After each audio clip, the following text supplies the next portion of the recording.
If the man who publicly shamed his pregnant wife had no idea she could destroy his career with a single secret, then who was truly powerless in that ballroom? The woman carrying new life, or the man blinded by his own ego? You could hear the laughter before you even saw the lights. The Grand Regent Hotel was alive that night. Music, clinking glasses, 1,000 glittering strangers, all gathered under a crystal chandelier so big it could swallow the moon.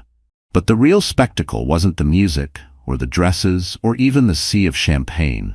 It was a moment that would haunt everyone who witnessed it, replayed over and over in a million whispered conversations for months to come. The moment began with a single, cold sentence that sliced through the ballroom air sharper than any knife. "Who'd want a pregnant woman?" The voice was male, loud enough to hush every nearby conversation. Guests froze, mid-laugh and mid-toast, their faces turning as one to the source of the drama. At the center of the marble floor, beneath the cold glare of the chandelier, stood a man in a $1,000 tuxedo. Grant Benson, all smug smile and Hollywood jaw, holding court like a self-crowned king. His hand was curled around a crystal glass, and his other arm, as if in a cruel joke, was draped around a woman who was most definitely not his wife. She was younger, statuesque, a red dress painted across her body, eyes bright with something between triumph and cruelty. But no one was looking at her. All eyes had swiveled to the doorway, where a woman, very pregnant, cheeks flushed with a mix of shame and outrage, stood stock still, her delicate hand pressed against her belly, as if holding herself together. She was dressed in simple elegance, hair swept into a knot, eyes shimmering but unbroken. This was Lila Hart. Everyone knew her, or at least they thought they did. She was Grant's wife, the one he'd paraded at charity events, spoken about in interviews, the one the society pages called the heart of the Benson family. For years, she'd been the quiet, smiling presence at Grant's side, the one who made their penthouse seem like a home, and not just another luxury investment. But tonight, she was no one's afterthought. Tonight, she was the center of the world. You could feel the hush ripple out from where she stood, could almost hear the collective intake of breath. Some people thought she might turn and run. Others expected tears, a collapse, a faint. But Lila did not move. Not even when Grant's new girlfriend, a woman who'd never once tasted heartbreak, let out a brittle laugh that shattered the silence even further. It should have been a celebration. The annual City Hope Gala was the night the entire city turned out. Politicians, CEOs, old money, new influencers, and cameras everywhere. Lila had arrived alone, walking slowly, her hand resting protectively on her swollen belly. She wore pale blue silk, understated but elegant. It had been a hard pregnancy, months of doctor's appointments, worry, and sleepless nights. Still, she told herself, tonight, you'll smile. Tonight, you'll support Grant. He needs you. She never expected this. Grant's words echoed, impossible to ignore. Who'd want a pregnant woman? Seriously, Lila, look at yourself. This isn't the time or the place. Go home. I'm moving on. His date's lips curled, and some of the onlookers stifled nervous giggles. The humiliation was raw, public, and brutal. Lila's eyes met Grant's, searching for some sign. Remorse, shame, regret. There was nothing but indifference. She realized then, the man she'd loved no longer existed. In his place was a stranger, one who delighted in her pain. But humiliation wasn't the only thing in Lila's eyes. If you looked closely, you'd see something else flickering beneath the surface. Not just heartbreak, but a dangerous, steady resolve. Because Lila Hart was not just any pregnant wife. She was a woman with secrets and power that Grant Benson had never bothered to understand. He'd forgotten who she really was. For years, Lila had played the part he wanted. She had given up her own career, pushed aside her ambitions, and shrunk herself to fit inside Grant's shadow. She'd endured the late nights, the whispered rumors, the dismissive jokes about little wives and women's work. She'd even convinced herself that this baby would save them, that it would bring them together again. But now, as her humiliation filled the grandest ballroom in the city, something inside her shifted. The pain was still there, raw and consuming, but it was joined by something else, a fierce, almost blinding clarity. For the first time, she saw Grant not as her husband, but as her enemy. He had made his choice, and so would she. Lila's mind spun back to the days before she met Grant. Her own last name, the legacy she'd locked away, the billions that her grandfather's empire had quietly accumulated. For years, she'd kept that part of her life hidden. She wanted someone who would love her for who she was, not what she owned. But the time for hiding was over. She would not walk away defeated, not tonight, not ever. The silence in the ballroom became unbearable, stretched taut as a wire. Grant, oblivious, turned back to his mistress, raising his glass as if he'd scored a victory. But he didn't notice the glances exchanged among the guests, the ones who remembered Lila's maiden name, the way her eyes seemed to harden into steel. And then, just as Lila's heart threatened to break, someone stepped from the crowd. A tall, sharply dressed man, radiating quiet confidence and unmistakable power, walked straight to Lila's side. For a moment, no one recognized him. Then the whispers began. "That's Adrian Westfield, the billionaire." "Why is he here, with her?" He offered Lila his arm. "Ready to show them who you really are?" Lila nodded once, chin high, and took his hand. In that instant, the narrative shifted.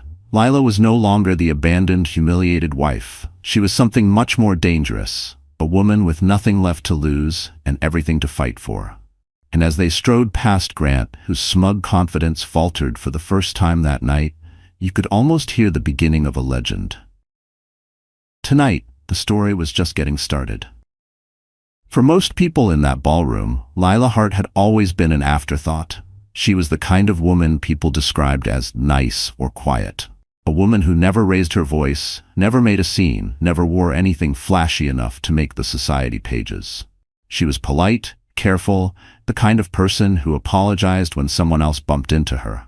For years, that's exactly how she wanted it. Fading into the background felt safe, especially in a city where being seen could mean being judged, envied, or destroyed. But if anyone had bothered to look deeper, they might have seen a different story. They might have noticed the sharp intelligence in her hazel eyes, the way she listened more than she spoke, the rare times her laughter bubbled out, a sound so pure it turned heads even in the loudest rooms.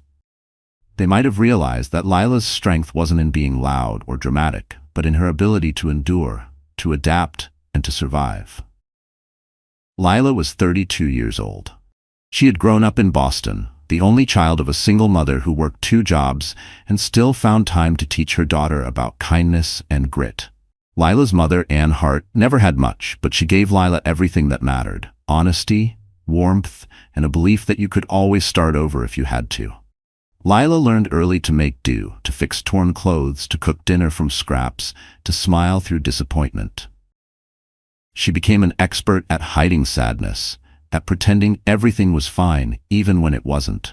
It was a skill that would serve her well when she met Grant. Lila had always been ambitious, though she never flaunted it. She got herself through college on scholarships and part-time jobs, graduating near the top of her class in economics. She dreamed of working in nonprofit finance, helping others like her mother had done, making a difference in a world that sometimes felt stacked against women like them. After graduation, she took a job as an analyst at a charity foundation. The pay was modest, but she was happy. She rented a tiny apartment with creaky floors, kept a shelf full of secondhand books, and decorated with thrift store art. She met Grant at a fundraiser for children's hospitals. He was charming, magnetic, and he noticed her in a way few others ever had. At first, he seemed almost too good to be true, a man who could fill a room with laughter, who remembered the smallest details about her life, who brought her wildflowers from the corner store just because. When he asked her out, she felt like she was in a dream. For a while, it was perfect. But dreams have a way of turning, and Lila quickly discovered that Grant was not who he pretended to be. The first warning signs were small: a sharp comment about her plain dress at a party, a dismissive laugh when she shared her work struggles, a subtle pressure to quit her job and focus on being a wife.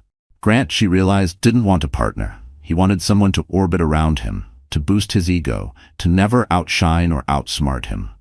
Still, she tried to make it work. She convinced herself that love was about compromise, that Grant's flaws were just signs of stress or ambition.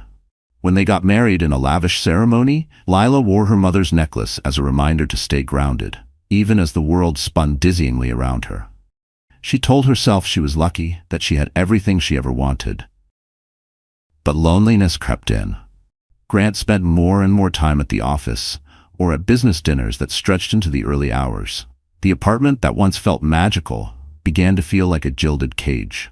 Lila's days blurred into a routine of errands, charity committees, and long, silent evenings waiting for a husband who rarely came home. When she found out she was pregnant, everything changed.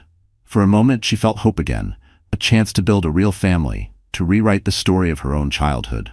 She imagined the three of them together, laughter echoing through their apartment, a sense of belonging that had always eluded her. She told Grant the news one sunny morning, her hands trembling with excitement. His reaction was lukewarm at best. He said all the right things, but she could see it in his eyes, the fear, the disappointment, the resentment. He wanted a trophy wife, not a mother. Still, Lila tried to stay positive. She decorated the nursery herself, painted tiny clouds on the walls, read baby books late into the night. But Grant grew colder.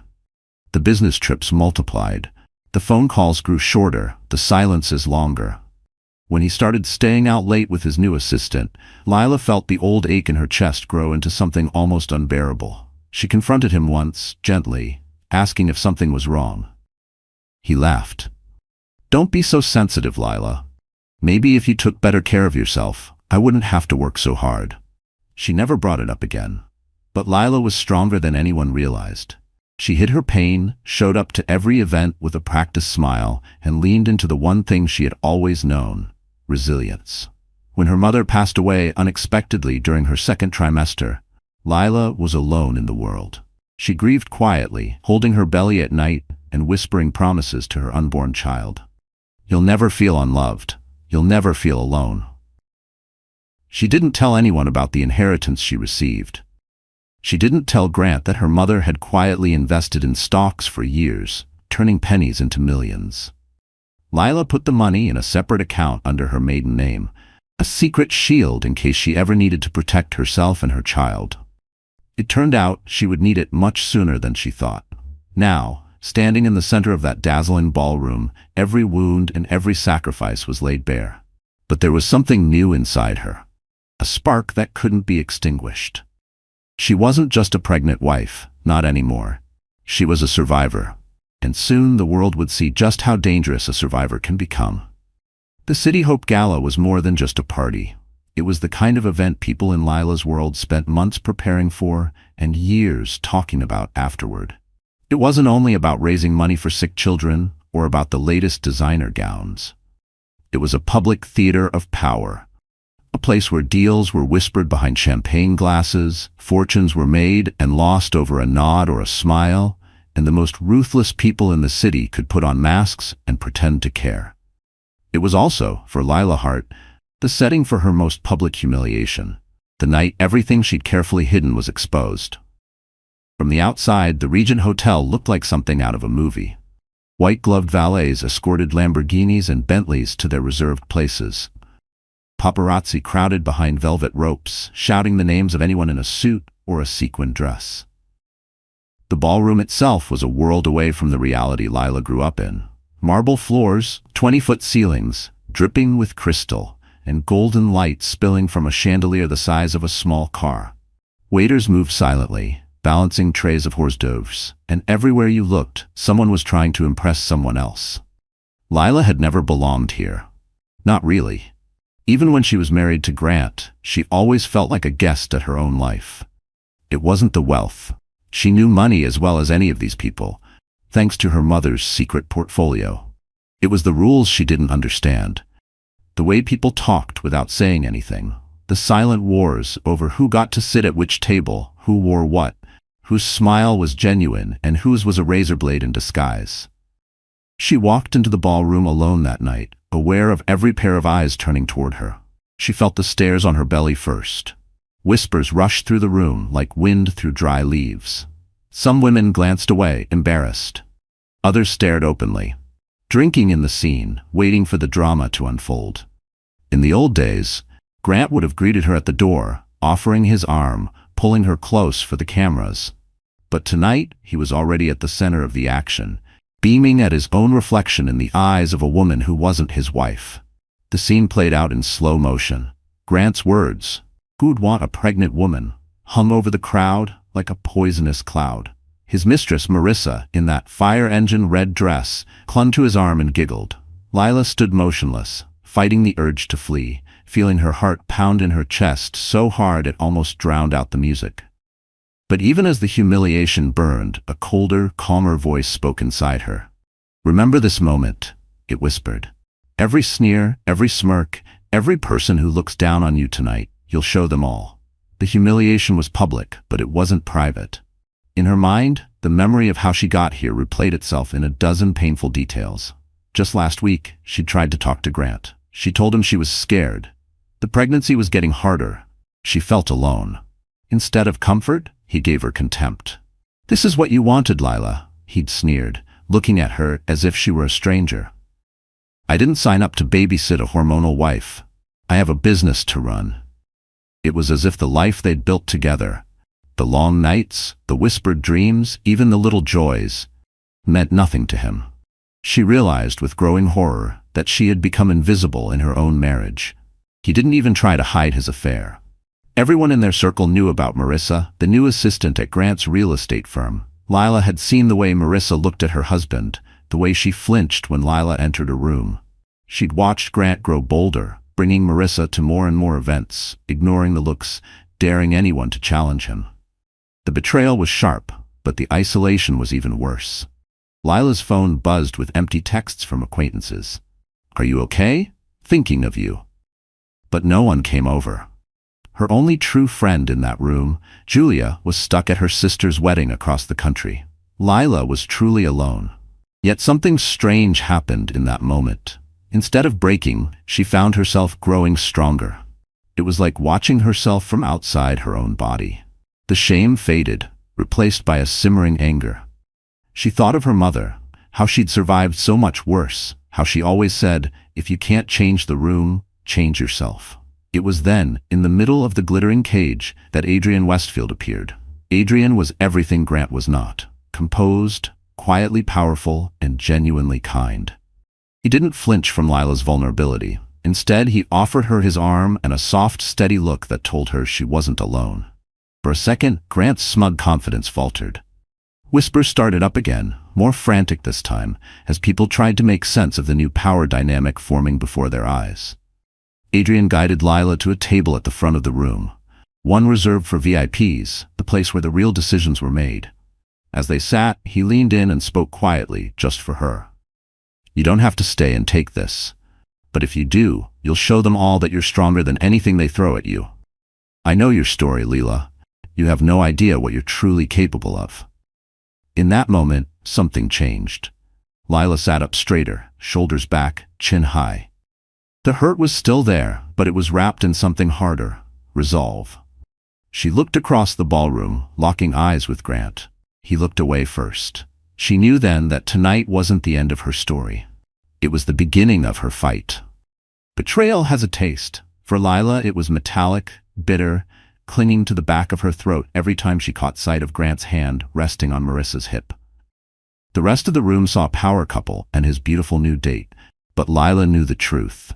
Grant Benson was not the man he pretended to be. He was a master of masks, an actor with a perfectly rehearsed smile for the public and a razor-sharp sneer for those closest to him. And Marissa, she was not just a pretty accessory. She was the kind of woman who thrived on taking what belonged to someone else. Marissa Wallace had entered Grant's life like a summer storm, sudden, blinding, and a little bit dangerous. At 26, she was everything Lila wasn't: brash, ambitious, unapologetic about her desires. She'd grown up in Miami, the daughter of a nightclub owner, and had clawed her way to New York with nothing but confidence and an Instagram following. People called her a social climber, but she never cared. If anyone asked, she'd say she just wanted a piece of the world that never made space for girls like her. When she joined Grant's real estate firm, she set her sights on the top. And what better way to the penthouse than through the boss's heart? Except it was never about love. For Marissa, Grant was a means to an end. Invitations to elite parties, exclusive vacations, expensive gifts, and a shortcut to the city's most guarded circles. She liked the way people looked at her when she walked into a room on Grant's arm, part envy, part fear. She craved power almost as much as she craved attention. And she especially loved the thrill of being the woman who stole someone else's man, as if that made her the winner of some invisible, twisted game. Tonight was her victory lap. Marissa had planned every detail: the designer dress, the bold lipstick, the coy laughter. She wanted everyone to see her, to see Grant, and most importantly, to see Lila, pregnant and alone. She'd whispered cruel jokes in Grant's ear, loud enough for others to overhear. She really let herself go, didn't she? I guess some women just aren't cut out for this world. Her laughter, sharp as broken glass, sliced through Lila more than once. Grant, for his part, played along. He basked in the attention, letting Marissa dangle from his arm as if she were a trophy. He told himself he deserved this. After all, hadn't he worked hard for everything he had? Wasn't he entitled to a little fun, a little freedom? Lila had become a burden in his mind. Her needs, her worries, her growing belly. Reminders of a life he wasn't sure he wanted anymore. He'd changed over the years, bit by bit. At first, Lila chalked it up to stress. The real estate market was brutal, and Grant always wanted more money, more respect, more of everything. But then the ambition soured, turning into entitlement. He stopped asking Lila about her day. He criticized her clothes, her friends, even the food she cooked. When she told him about the baby, he smiled for the cameras, but in private he acted as if she'd sabotaged his future. His betrayal wasn't sudden. It was a slow poisoning. Each careless word and cold shoulder another drop in the glass. The affair with Marissa was just the final, public act of a drama that had been playing out for years behind closed doors. The worst part was that Lila blamed herself for a long time. She replayed every fight, every quiet night spent alone. Maybe if she'd been more glamorous. Maybe if she'd pushed harder to save their marriage. Maybe if she hadn't gotten pregnant at all. Guilt twisted inside her, wrapping around the love she once had for Grant and turning it into something ugly and sharp. But now, as she watched them perform for the room, something inside her snapped. She could see them for what they really were, a pair of actors in a play where no one truly wins. Marissa clung to Grant's arm, but her eyes kept darting around the room, checking for approval. Grant smiled, but his laugh was hollow, echoing through a ballroom filled with people who would abandon him the second his star faded. Lila suddenly felt sorry for them both. But pity was not her shield. Anger was. Every cruel joke Marissa made, every smug look Grant flashed, only fueled Lila's determination. If they wanted her to break down, to walk out, to disappear, they'd be disappointed. Lila had spent her life surviving. She'd grown up with nothing, made something of herself, and watched it almost all slip away. But she was still here, and she wasn't finished. That night, as the gala continued and the hours stretched on, Lila felt her pain harden into resolve. The humiliation had burned away something soft inside her, revealing a core of steel she didn't know she had. She started to pay attention, to notice the cracks in Grant's mask and the desperate flickers in Marissa's eyes. She realized that Grant and Marissa's world was built on lies and borrowed time. And the only way to truly win wasn't to stoop to their level. It was to rise above them, to become someone they could never touch or destroy. So as the music swelled and the night drew on, Lila made a quiet promise to herself and her unborn child. We will never let anyone make us feel small again. She left the ballroom not in defeat, but with her head held high, knowing this was only the beginning. Her story wasn't over, not even close. It was supposed to be a night that belonged to the city's best and brightest. But for Lila, the City Hope Gala had become a waking nightmare. Her heartbreak broadcast like a headline, her pain turned into gossip by people who barely knew her name. The humiliation didn't end with Grant's cruel words or Marissa's icy laughter. If anything, those were only the beginning. The cameras caught everything. Somewhere behind the sparkling towers of champagne glasses, a photographer had captured the exact moment Grant delivered his infamous line, "Who'd want a pregnant woman?" That image, Grant smirking, Marissa's lips curled into a smug grin, Lila standing stunned in her soft blue dress, hand instinctively guarding her stomach, was already spreading across social media. Within hours, it would be on gossip blogs and message boards, dissected and judged by strangers who'd never walked a mile in Lila's shoes. In the minutes after the outburst, the ballroom itself became a gauntlet. People who had once smiled at Lila now looked away, suddenly fascinated by their phones or the pattern of the carpet. The same women who had once invited her to charity luncheons now huddled together, whispering behind manicured hands. Men she'd worked with on committees, who'd complimented her grace and dedication, averted their eyes, pretending not to hear the insults echoing through the crowd. But nothing hurt more than the sound of Marissa's laughter as she pressed herself closer to Grant. It was a sharp, brittle sound meant for Lila, and everyone knew it. "Don't take it personally, darling," Marissa purred, loud enough for those around them to hear. "Some women just aren't meant for the spotlight. Some people just fade." Grant laughed, his hand resting on Marissa's waist, as if the two of them were in on a private joke. For a few seconds, Lila couldn't move. Her vision swam. It was as if every humiliation she'd ever endured was crowding in on her at once. Her mother's voice whispered in her mind, steadying her. "They can't take your dignity unless you give it to them." Still, her cheeks burned. Her hands shook. For the first time in years, she truly considered running. Out the grand doors, away from the city, away from everything that hurt. But she didn't run. Something inside her snapped into place, cold and clear as glass. Lila forced herself to breathe. She lifted her chin and looked out at the crowd. Some people, very few, offered sympathetic glances. One woman, a stranger with kind eyes, mouthed, "I'm sorry." But most people just watched, hungry for more drama. Lila realized in that moment that she was done living for their approval. She was done shrinking herself to make other people comfortable. She squared her shoulders and moved deeper into the crowd, every step slow and deliberate. If Grant and Marissa wanted her to break, they'd have to try harder. Meanwhile, Adrian Westfield watched the scene unfold with mounting disgust. He saw Grant's smugness, Marissa's cruelty, and the crowd's cowardice. Adrian wasn't just another wealthy guest, he was one of the city's most powerful and private billionaires, and he'd known Lila's family from years before. Seeing her suffer stirred something protective, and more. He'd come to the gala intending to make a discreet donation and disappear, but witnessing Lila's pain changed everything. He stepped forward, his presence commanding attention. Conversations faltered as he approached Lila. He offered his arm without hesitation. "Let's get some air," he said softly, the warmth in his voice unmistakable. For the first time all night, Lila felt safe. She accepted his arm, letting him lead her out onto the grand stone terrace overlooking the city lights. Outside, the noise faded.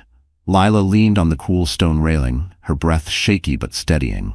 "I can't go back in there," she admitted, her voice barely above a whisper. "I feel like I'm going to shatter." Adrian didn't offer empty comfort. Instead, he spoke the truth. "They want to see you fall apart, Lila. That's what feeds them. But you don't have to give them what they want.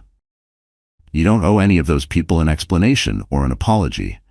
You're stronger than this. I know you are." She looked at him, surprised by the conviction in his eyes. For a brief moment, she remembered what it felt like to be seen not as an ornament or a victim, but as a whole person. Back inside, the rumors were already spreading. People speculated about Adrian's connection to Lila. Grant, seeing Adrian at her side, felt a pang of something unfamiliar. Was it jealousy or fear? Marissa's smile faltered just a little. The humiliation was still raw, but in the cool night air, Lila found her resolve growing stronger. She realized she was done letting other people write her story. She would not let this public shaming define her. Adrian turned to her, his expression gentle but serious. "You're not alone, Lila, not anymore. If you want help or just someone to listen, I'm here. And if you decide you want to fight back, really fight, I know some very good lawyers." Lila managed a small smile. For the first time since Grant's betrayal, she allowed herself to believe in the possibility of something better. She straightened, a new sense of determination settling over her. She would not hide, she would not cower. Her pain was real, but so was her strength. Inside the ballroom, the music played on. But outside, under the vast city sky, Lila Hart was starting to plan her comeback. That night, Lila's world felt impossibly small. The echo of Grant's cruel words followed her long after she left the glow of the gala, each syllable replaying in her mind like the chorus of a song she couldn't escape. She took a cab home, numb and exhausted, barely aware of the rain streaking the windows or the city lights flickering past. By the time she reached her apartment, every muscle in her body ached with the weight of humiliation and betrayal. Her phone kept buzzing, news alerts, social media notifications, even a few hollow apologies from people at the gala who claimed they'd had no idea what was happening. She turned it all off. Lila wanted silence, a chance to breathe without the world's opinions suffocating her. She locked the door, slipped off her shoes, and pressed her forehead to the cool wood. It was the first time all day she let herself cry. The tears came in waves. For months, she'd been holding everything inside. Her loneliness, her fear for the future, the ache of loving a man who barely looked at her anymore. Now, with no audience, she wept, gut-wrenching sobs that left her gasping for air. She clutched her belly, whispering apologies to her unborn child, promising that somehow, some way, things would get better. But in the darkness, hope felt impossible. She moved through her apartment like a ghost.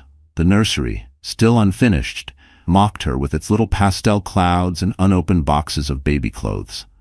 She ran her hand along the crib she'd built herself, imagining a different life.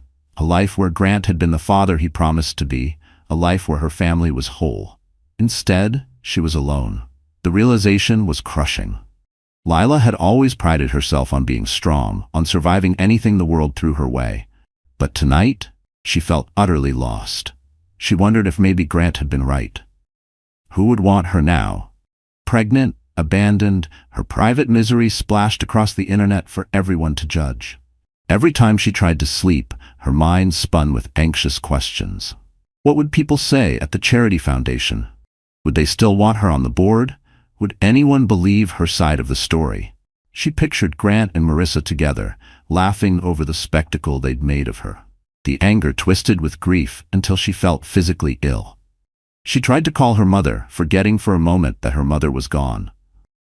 The ache of that loss was its own kind of heartbreak.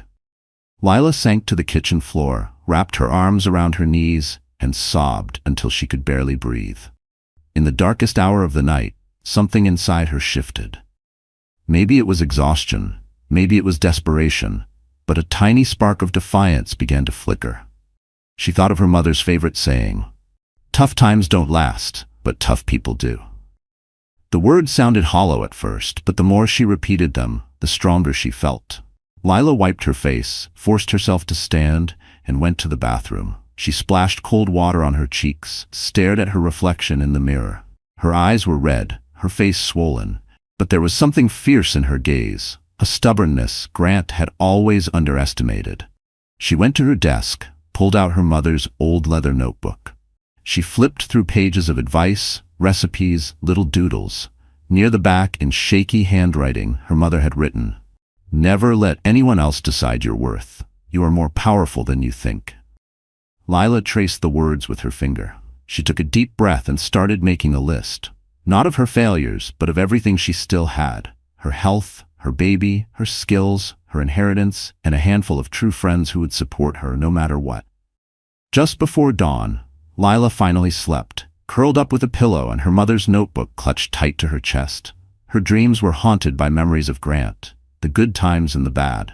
But somewhere in the blur, she saw herself standing tall, her child safe in her arms, the world no longer able to touch her. Morning brought no miracles, but it did bring clarity. Lila woke to the sound of rain tapping against her window and the first rays of pale gray light. The pain was still there, but it was no longer paralyzing. She forced herself out of bed, showered, dressed, and made a real breakfast for the first time in weeks. She needed to be strong, not just for herself, but for the tiny life growing inside her. As she ate, her phone buzzed again. A message from Adrian Westfield. "Just checking in. Let me know if you need anything. You're not alone." She stared at the screen, torn between gratitude and embarrassment. She didn't want anyone's pity. But she knew, deep down, that Adrian's kindness was genuine. He was the only person in her circle who had treated her with respect since the night of the gala. After breakfast, Lila set about putting her life back together, one small task at a time. She cleaned the apartment, started sorting through old clothes for donation, answered emails from the charity board.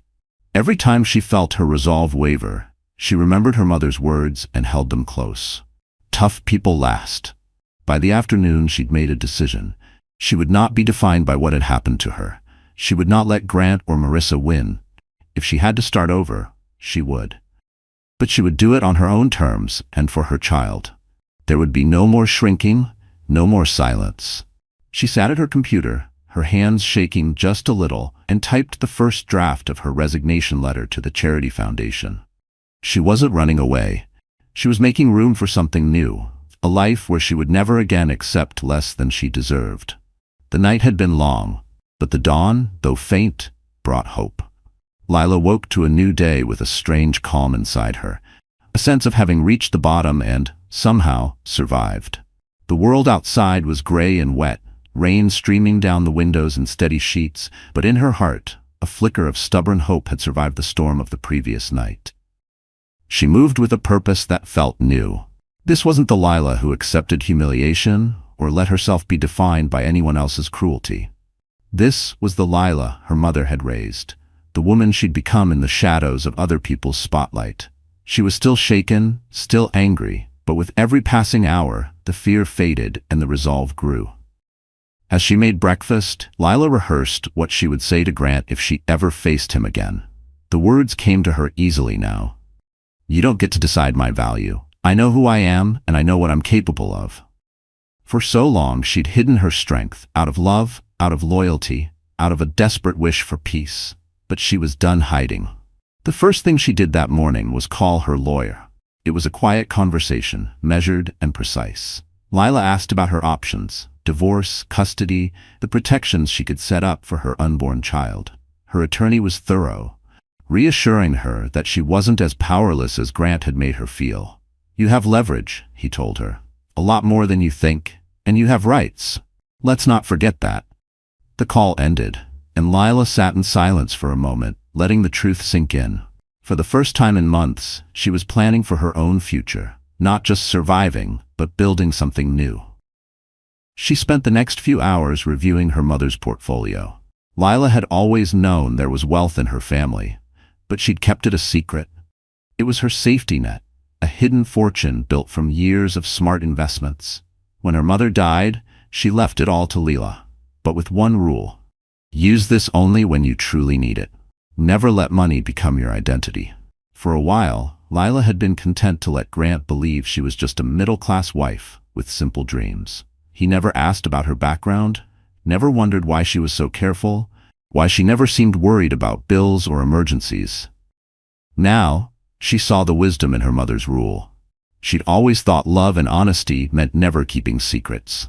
But sometimes, a secret is all that protects you from the wrong people. Today, she felt grateful for her mother's foresight. She transferred some funds, just enough to ensure her security and pay for the best legal team in the city. She scheduled a meeting with a financial advisor, determined to safeguard her assets. She would not let Grant or anyone else take away what she'd worked so hard to preserve. Just as she finished setting up her accounts, the doorbell rang. Lila hesitated, anxiety rising. She wasn't expecting anyone. When she opened the door, she found Adrian Westfield standing on the other side, holding a bag of pastries and 2 coffees. "I thought you could use a friend," he said simply. He was calm and gentle, but Lila could see the worry in his eyes. She let him in, grateful for the company. They sat at her kitchen table, sharing quiet conversation over breakfast. For the first time since the gala, Lila felt the tension ease. Adrian didn't push, didn't pry. He listened, really listened, as she told him the truth about her marriage, her fears, her grief, and her hopes for her child. "You know," Adrian said after a while, "when I first met you, I knew there was more to you than anyone else realized. You have a strength they can't touch. Don't let them steal it." She smiled, genuinely this time. "I don't want to be a victim anymore, Adrian. I want to start over. Not for Grant, not to prove anything to anyone, but for me and for my baby." Adrian nodded. "And you will. You have something Grant will never understand, a heart that can't be bought, a mind that can't be broken." It was then that Lila shared her secret. She told Adrian about her inheritance, about the life she'd hidden to protect herself. She explained how she'd lived modestly by choice, how she'd always wanted to know who loved her for herself, not her bank account. Adrian listened, never judging, never questioning her decisions. When she finished, he looked at her with admiration. "You're even more incredible than I thought." That afternoon, Lila called the charity foundation and delivered her resignation. She kept her tone professional, not giving any reasons, refusing to give Grant or Marissa the satisfaction of gossip. Instead, she sent private thank you notes to the board and her closest colleagues, people who had always supported her, even when they didn't know the full story. With each task, Lila felt lighter. The pain wasn't gone, but it was no longer controlling her. She made a list of everything she wanted to accomplish in the next month: finding a new place to live, setting up a nursery without memories of Grant, attending therapy, and building a new community around her. She was determined to move forward, one step at a time. That evening, as rain finally cleared, Lila took a walk in the small neighborhood park near her apartment. She felt her baby kick, a reminder that life was moving forward, no matter how hard things seemed. She stood under a blooming cherry tree, closed her eyes, and promised her child, "I will give you a life filled with love and safety. We will never let the past define us." Her secret, once a burden, was now her greatest weapon. The world had underestimated Lila Hart for the last time. She was no longer afraid. She was ready for the next chapter, whatever it would bring. A week after the gala, the world was already on to its next scandal. But Lila Hart's transformation was just beginning. If the night of the gala had been her lowest point, the days that followed became the foundation for a new life. A life built not on fear or shame, but on power and clarity. She woke up one morning, looked in the mirror, and didn't see the woman Grant had abandoned. She saw a survivor, a future mother, and someone worthy of her own loyalty. The first step in her transformation was small, almost symbolic. She changed her hair. It had always been soft, chestnut brown, worn loose or in a gentle bun, the kind of hair that said, "I'm not here to be noticed." This time, Lila marched into an uptown salon and asked for something bold, a sleek, sharp bob with golden highlights. As the scissors snipped away her old self, she watched her reflection shift and harden into someone new.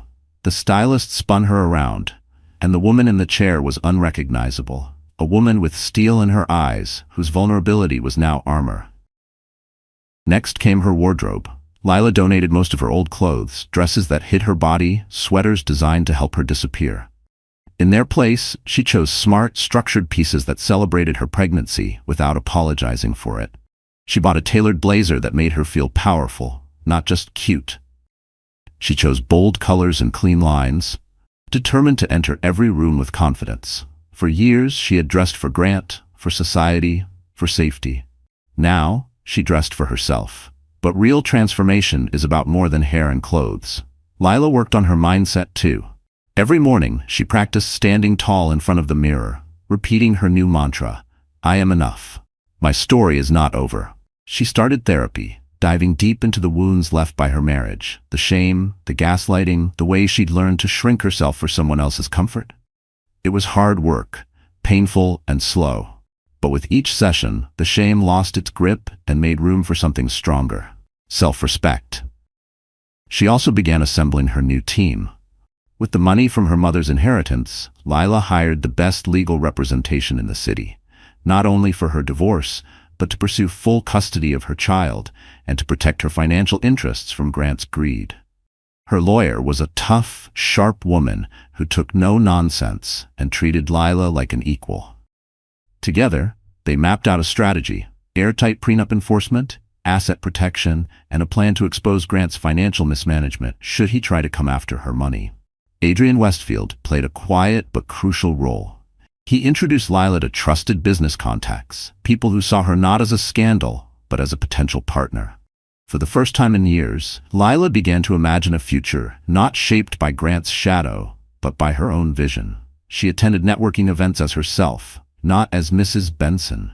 She spoke confidently about her skills in nonprofit finance, and before long, she was offered a consulting position at a foundation focused on supporting women and children. It was meaningful work, work that mattered to her, and it gave her life purpose beyond just surviving. But the most important part of Lila's transformation happened quietly, at home. She carved out a nursery in her new apartment, a bright room filled with sunlight, painted soft yellow, decorated with hand-painted stars and animals. She filled it with books, with hope, with everything she wished for her child's future. Each night, she would sit in the rocking chair, reading out loud, dreaming of the day her baby would arrive in a world where love was not conditional and strength was not hidden. Word began to travel through her old social circles. The rumors changed. "Have you seen Lila lately? She looks amazing. Did you hear she got a huge consulting contract? I heard she's working with Adrian Westfield now." Even those who'd snubbed her at the gala began to rethink their alliances. Her transformation became its own kind of legend, one whispered among the city's elite as a cautionary tale and an inspiration. She went from scandal to success, from victim to victor, and she did it all on her own terms. Grant, meanwhile, was reeling. At first, he tried to dismiss Lila's transformation as a phase.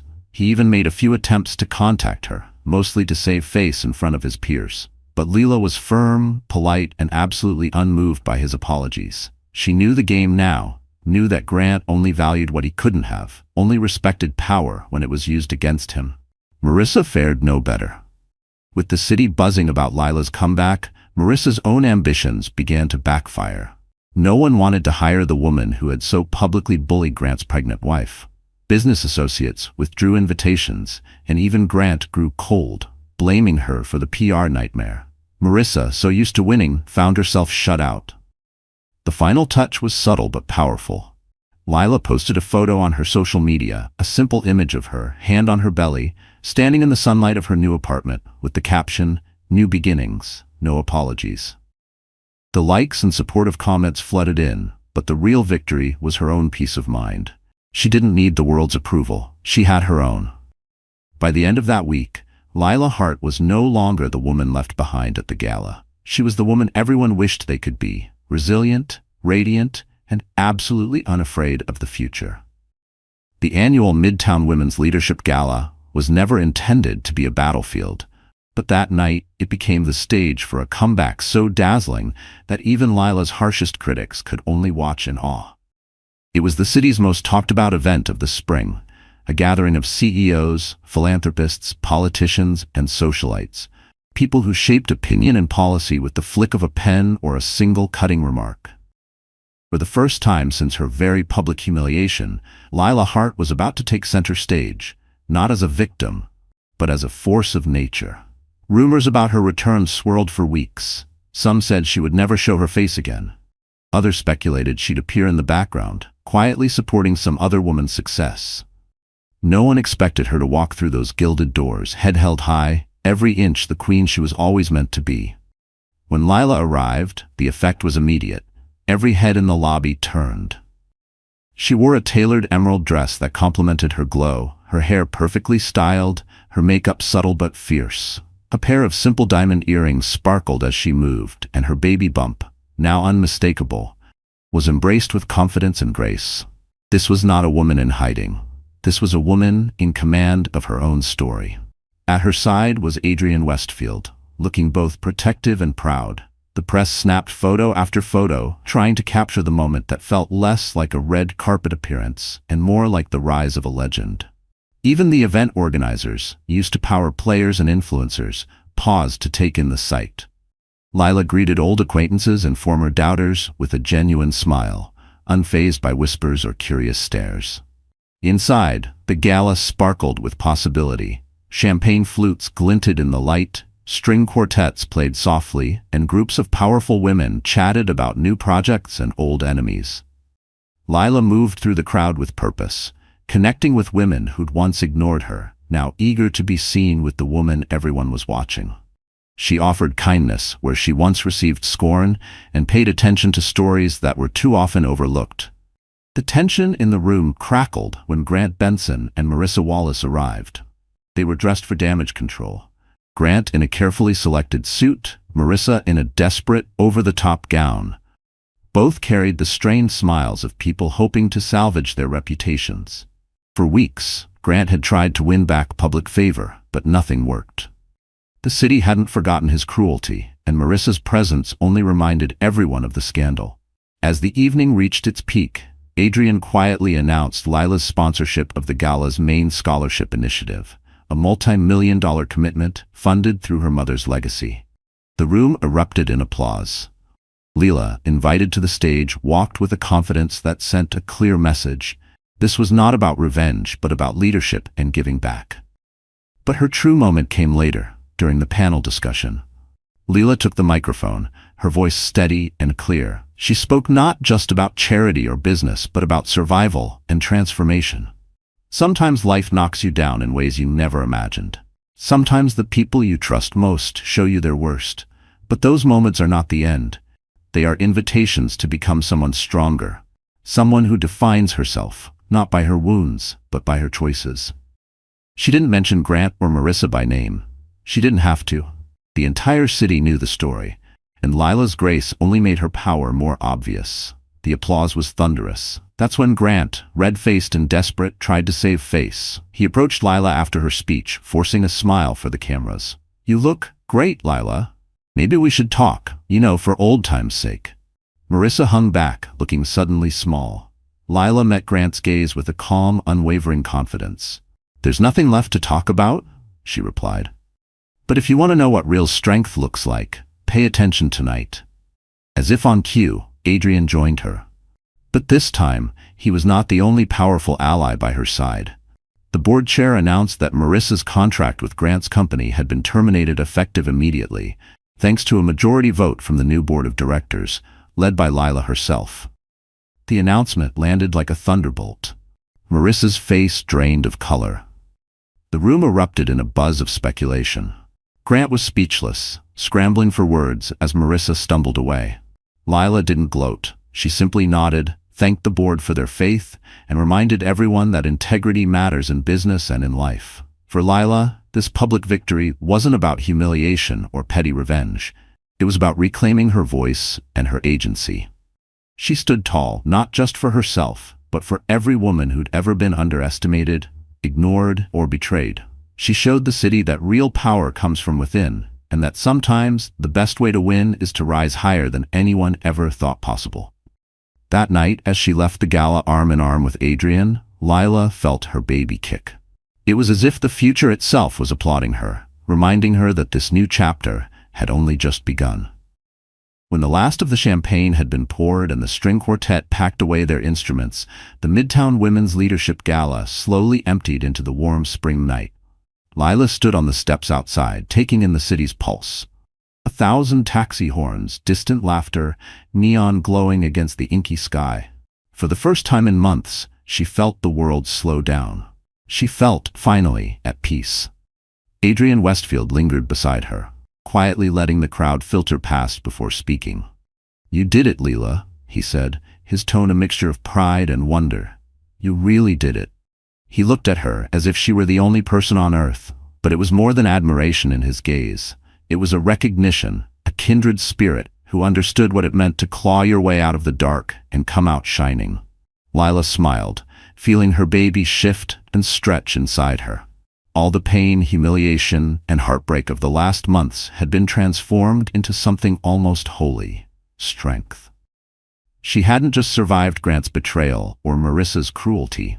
She had built something no scandal could ever tear down: her self-worth. As the last guests drove off, a few of the younger women from the gala gathered around Lila, eyes wide with admiration and hope. "How did you do it?" one asked quietly. "How did you stand up there and not let them break you?" Lila thought for a moment. She looked at the women, their youth, their vulnerability, their hunger for hope. Then she spoke, her voice low but resonant.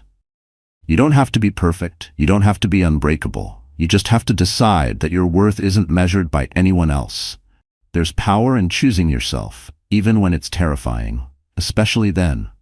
One woman wiped her eyes. "Were you scared?" "Every single day," Lila replied honestly. "But fear is just proof that you care about your future. Let it fuel you, not freeze you. And never ever let someone else's lack of vision define your possibilities." Another asked, "How did you forgive him?" Lila's answer was simple and unflinching. Forgiveness isn't about letting them off the hook. It's about letting go of the weight they put on you.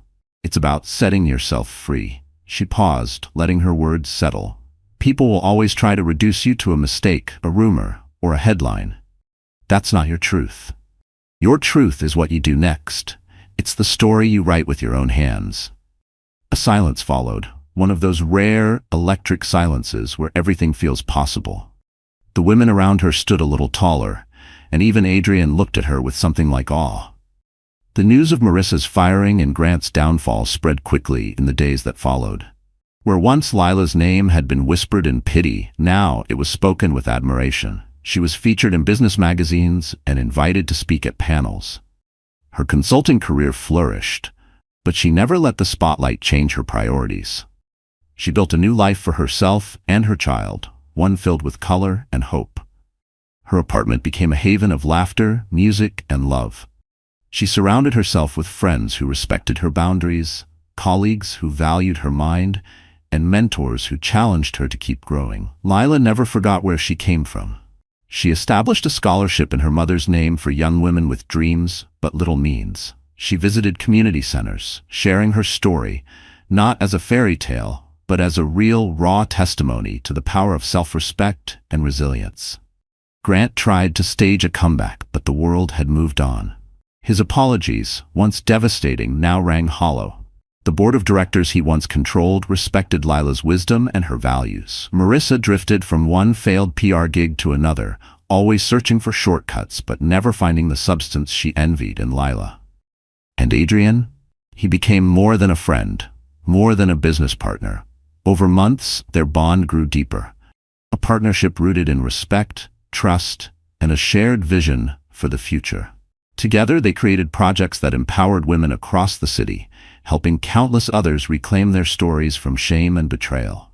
The day Lila's daughter was born, she stood at the hospital window, holding her baby close and watching the sunrise pour gold across the city skyline. Tears slipped down her cheeks, not of sorrow, but of overwhelming joy and gratitude. She whispered, "You are not your past. You are hope. You are possibility. You are loved, no matter what." Years later, when her daughter asked about that infamous night at the gala, Lila would tell her the truth. Not about the cruelty, but about the courage. Not about the betrayal, but about the moment she realized she was stronger than any pain. Sometimes, she would say, life tries to write your ending for you, but you get to decide what comes next. You get to be the hero in your own story. As the city buzzed far below, Lila Hart finally understood. Happiness wasn't something you waited for or depended on others to provide. It was something you built, choice by choice, brick by brick, even from the rubble of heartbreak. Her legacy would not be survival alone, but the reminder that every woman, no matter how broken, could rise again, powerful, loved, and unstoppable. This was her final lesson. This was her true beginning. So the story has ended, and our wonderful friends, are you still here until now? If you are, then maybe there's something in this journey that's touched your heart in some way. I want us to pause and look at it together, just like two friends, seeing the lesson in Lila's story. Life isn't about never falling or never feeling pain. Sometimes what breaks us also awakens our greatest strength. Remember, no one else gets to write your ending. You do. As one heterodox saying goes, the wound is the place where the light enters you. When life tries to define you by your lowest moments, choose instead to define yourself by your next move, your courage, your hope. If Lila's story moved you, please like, share, and subscribe to our channel, and tell us in the comments what part of this story resonated most with you. Your story matters. Don't let anyone convince you otherwise.